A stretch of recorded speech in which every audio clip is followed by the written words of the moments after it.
Welcome back to the channel. My name is Delandre and I am a filmmaker. Yes, I am an actual filmmaker. I don't just make YouTube videos talking about filmmaking. I actually have a filmmaking career.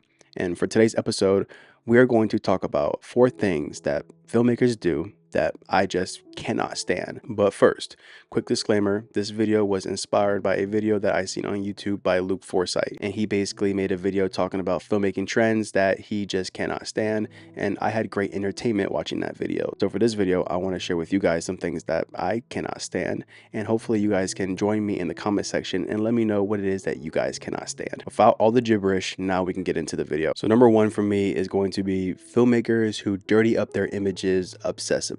There is filmmakers, and I have watched films that are just so beautiful, but they just dirty up the images with noise and even just blooming the highlights obsessively, just way too much. And in my opinion, it just ruins the film. Now, no, I am not a hater for people who do that. It's just the obsessive abuse of doing that. It's not called for. If you want your films to have more character, they make cine glasses that have character. They make cine glasses that are not like Sigma lenses or even your modern photography Sony lenses that are clinically sharp.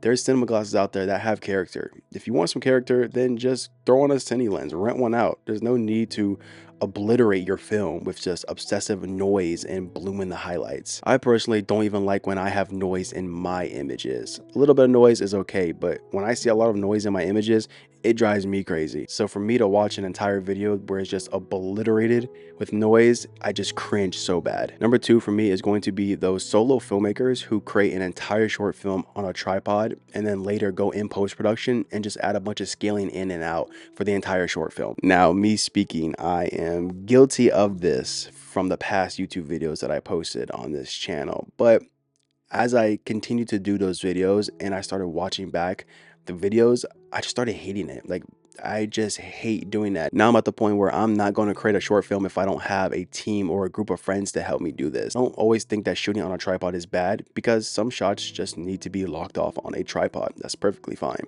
But filming an entire short film, it's just so cringy. Like, there's a lot of good short films on YouTube, but they're just all locked off on tripods, and it's just so cringy. If you want to be a filmmaker, go out there and pay some actors. Stop being cheap, or even find some friends who are willing to do it for free or even do it for a low pay. The days of filming an entire short film on a tripod just need to stop. I can't even believe that I used to do that. Looking back on some of the videos on my channel, I fall in that category with you guys, so don't worry. I'm throwing myself under the boat as well. But man, I feel like people forget that filmmaking is a team effort. You gotta have a group of friends. You gotta have a team to go out there and create something fun. It's just gonna look so much better when you add movement. Not everything shot on a tripod just looks good. There's times where you need that movement. So having some friends, finding some friends, calling up some people, paying actors, if that's what's required, then that needs to be required, because filming everything on a tripod, no. My next point is going to be filmmakers who always try to film their interviews with a dark and moody feel. Again, I feel like the filmmaking YouTube niche is also to blame for this one.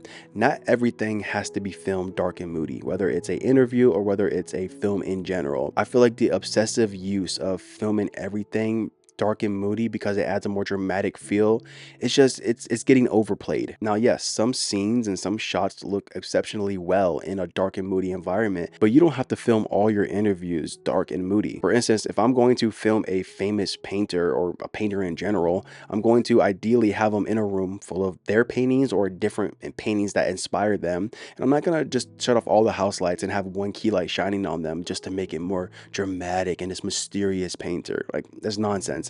When I think of painting, I think of bright, colorful, vivid images, and that's what I'm gonna go for. I'm gonna turn on the house lights, or if I do turn off all the house lights, I'm gonna make sure that I have enough lights to compensate an entire room being lit. Not everything has to be dark and dramatic and moody. Let some light be shown in your images. Let there be light. I feel like that's something that a lot of beginners, I would say, not even, there's some people out there who have years of experience and they still shoot everything dark and moody. But like, the real videographers, the real cinematographers, the real filmmakers out there know that shooting everything dark and moody is not necessary. It's overplayed, in my opinion. Like this room, for example, it's not that dark, it's not that moody. I got one key light right here, and then I got another light over there shining off, and I got a 2 light behind me.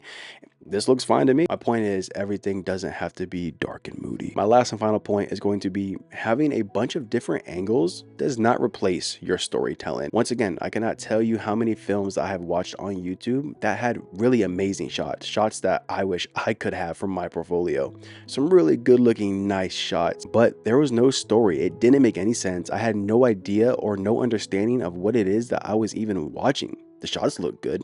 Everything else looked good. The jump cuts looked good, but I had no idea of what it is that I was watching. I had no idea of the story that was trying to be portrayed. Just because you capture a bunch of different angles does not replace the story. If you're creating a film and you have a story played out, but you're missing a piece of the story, don't think that you can go in and just get a bunch of different angles to substitute that missing part of the story. No, that missing part needs to be in the story. A bunch of different angles is not going to replace that. And I feel like a lot of filmmakers tend to get a little bit lazy and just, you know what, I'm just gonna have a bunch of different cuts to replace that part of the story and no one's gonna notice. No, people like me are gonna notice. People who love stories and love videos are gonna catch that. Yeah, maybe your average consumer is gonna notice it, but there's filmmakers out there who are going to call you out for it. No, you want to be faithful to the entire story, the same way you want to be faithful to completing this film. So yeah, that's pretty much it. Those are my top 4 cringes that I see filmmakers do that I just don't like. I don't get it. I don't understand it. And there's no need for it. Let me know in the comment section below, what are some things that filmmakers do that you guys see or have saw that are just super cringy for you and things that you guys just cannot stand. Oh, really quick, one last bonus thing I'm going to add. I guess one thing people hate is when YouTubers hold the microphone in their videos. I personally don't see an issue with that. If it's a lavalier, then and you're holding a lavalier, okay, I do it sometimes in the videos, but I don't even really like lavaliers. I don't think they sound good. I think this XLR sounds a whole lot better. But like holding the microphone like this, I need something in my hands. I need something to do with my hands. I'm in a small room as it is, so I don't really have the room to boom it over. I already have two lights on the floor right now. When I move into my other office, I promise you guys, if it bothers you so much, I'm going to boom this XLR over. As of right now, you got to deal with it. So I hope it's cringing you out right now. Without further ado, that's it for today's video. If you enjoyed, please leave a like, comment, and subscribe. And I'm going to catch you guys in the next video. Nos vemos pronto.